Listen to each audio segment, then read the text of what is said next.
Hi, this is Margaret Byrd and welcome to Color Quest. So I have a question for you.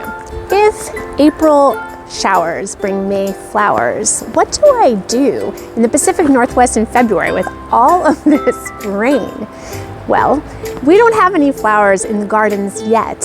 I do see some blossoms coming on the bushes outside of my house and in my neighborhood. But while we wait for color, we can still find some with flowers that we receive as bouquets. Those are being traditionally used throughout the year, even if you don't have color in your neighborhood. And you can repurpose them to make some beautiful dyes. So in today's video, we're going to look at Dahlia. Now, Dahlia is an amazing flower that we have here in the Pacific Northwest in the late summer and fall.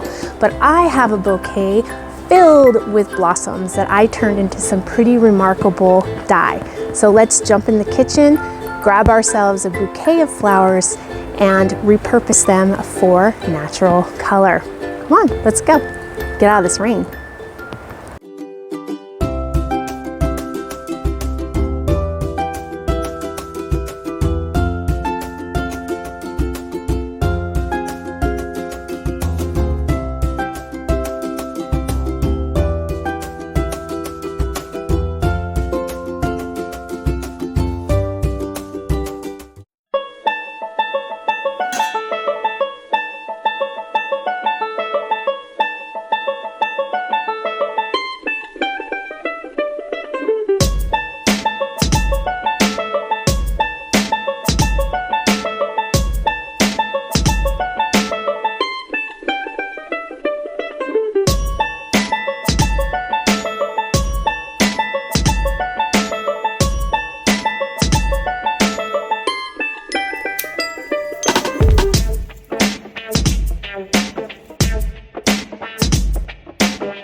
So what I think is most remarkable about dahlias is that no matter what color the bloom itself is, it always makes this really lovely yellow dye, and it's a rich dye. And tannins are in there, so they make for a really nice, long-lasting dye as well. There's a lot of yellow options out there in the dye world, but this one is a favorite of mine because it's so rich, but it's also a recycling option, which I love to do. So repurposing, or getting yet another life out of something we've already enjoyed as a beautiful bouquet, is something I really adore about natural color. Now, as I step out of the rain and onto my front porch, I wanted to share with you about next week's tutorial. And that's going to be about yet another flower, a spring flower, and that is the tulip. And we'll be looking at a different way to use a tulip as a recycling project to make beauty from fading flowers. And I'm excited to continue looking at flowers over the next month or so. And we'll be popping around to different seasonal flowers, different kinds of flowers, different places where flowers grow in different times of the year. What do I mean by that? Well, you'll have to stick around and watch. So remember, if you like what you see, please hit subscribe and share about Color Quest with other people who you know that love natural color and are interested in seeing how they can make beautiful things with natural color. Thank you as always, and see you next time on Color Quest. Because